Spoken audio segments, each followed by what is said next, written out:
What is up, you wonderful people? It is I, Nima, and today I want to talk about a game that I picked out. So I often do this where a game will be $5-6, and I'll just kind of throw a flyer at it. Like maybe this is going to be a great game, maybe it's not. A lot of times it's not, but that few times that it is, it's just an amazing moment. It's like I found a hidden gem. That's amazing. Well, we'll get into the game that I'm going to talk about, Book Quest, here in a second. But before we do that, I want to remind you guys to please hit that like and subscribe button. We are almost at 500. So close. We will get there soon. I really appreciate each and every one of you guys. Anyway, I have to tell you just a bit of a story first. Before we get into Book Quest and my thoughts of Book Quest, I just want you to understand this game. So, back when I did radio, I used to have to cut promos sometimes, and our station manager was a real weirdo. He wanted us to say each word a bunch of times, or a quick little phrase like 50 times, whatever. Well, I had to do this one, and it was pork. Put it in your mouth. I remember that because I said pork about 50 times. Seriously, it took forever. Well, we got kicked out of the main studio. I had to go to the smaller studio, which is basically like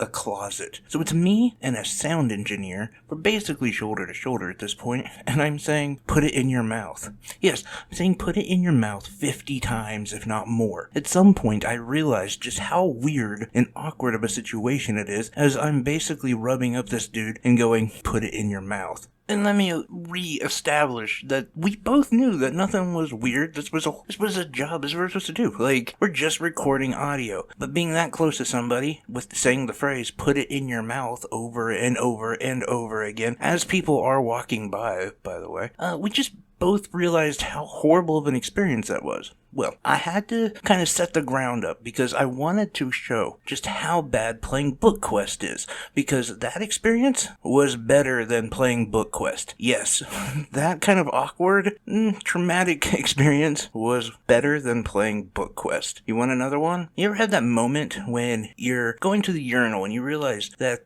there's only one spot left, and it's the middle urinal, and, there's two guys on each side, and as you get up there, you start to wonder why you don't hear anything, and then you realize, oh, they're like in a pee-off, they're not peeing. Then that makes your brain go crazy, and then you can't pee, and all three of you guys are just standing there holding your genitals, waiting to pee. Yeah, that experience, I think we've all had that at least once, or most normal people have. That experience, better than playing Book Quest.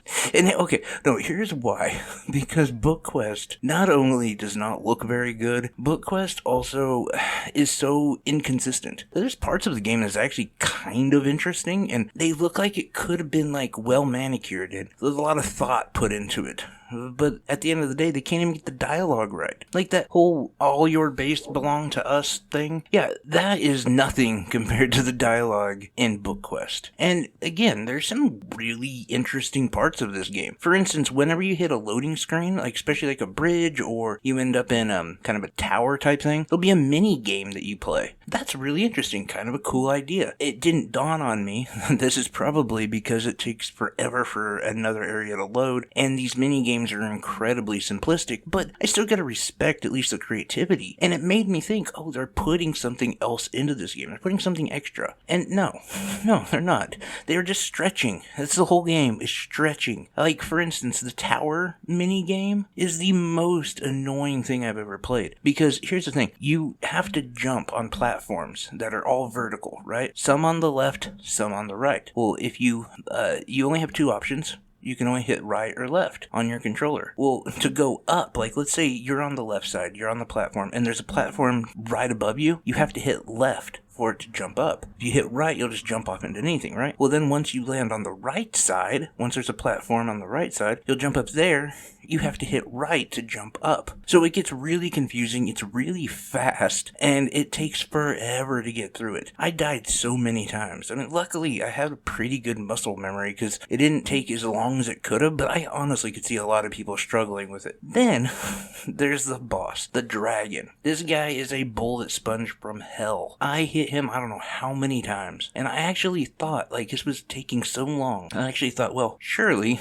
you only got to get him like down to halfway away. Something like that happens. I was questioning if I was battling correctly, because it wasn't like the battle was really difficult. It was just he would have this one move where he flies up in the air, shoots fireballs at you, kind of in a circular pattern. You kind of figure it's easy to avoid. And then he drops to the ground, and then that's when you can hit him. Then he jumps back up, and when he jumps back up, he'll leave like this area of fire. And you really want to avoid that because it'll take a lot of your damage. Well, that time in between the landing and the launching with the fire and everything is so small that you probably only get like maybe 5 to 7% of his health down. So this is a long battle. One in which I just gave up on. Because this game also had something else that I truly hate. And that is when you've explored an area, then you get to the end of the level area, and they say, oh, you need to find blah blah blah. And in this case, it was some like star fragments. Like, oh, there's 7 star fragments. And I'm thinking, well, I've been everywhere. I haven't seen a single star fragment. Well, sure enough, as soon as I went to the next screen, the previous screen, I should say, there was star fragments. They then went and spread them all around the map that I had just spent maybe 30 minutes exploring and not really finding a lot, to be honest, because it's not a lot going on. But, just stretching the game for stretching the game's sake. Not to mention, the Legend of Zelda clones that we've played before, and even Legend of Zelda, where you'll have, like, I don't know, some little, I want to say platforms, but they're, little things in the ground that you have to put some sort of weight on. I can't think of the name I'm looking for here. A balance? I don't know. But anyway, you'll have to like put like maybe a crate on or a statue, something like that. Well, this game has that too, but there's not like 3 or 4. No, there were 12. 12 of these little things. And the boxes that you had to put on them were easy enough to get to. It's just the time it took to go back, get the box, bring it back, go up there. And it was all like very mind-numbing. And the entire point of this game, in fact, is rather mind-numbing because I just realized I forgot to tell the story. Not like it's, I don't know, epic or interesting, but essentially you have a book. You don't really know anything about the book, and it's for some reason a book you can't read, but it's like a prized possession. And anyway, a thief breaks into your house and steals the book. Well, then your deceased grandfather comes and visits you and lets you know that it's a magic book. And at one point, your grandfather, you have a good relationship with and should probably know a lot of stuff about him, but you don't apparently, because he lets you know that he was all powerful, like he was a super powerful wizard, and that book was like his spells and everything, but he had to like give it up for a girlfriend or a wife or maybe your grandma, I don't know. They really weren't specific about that, and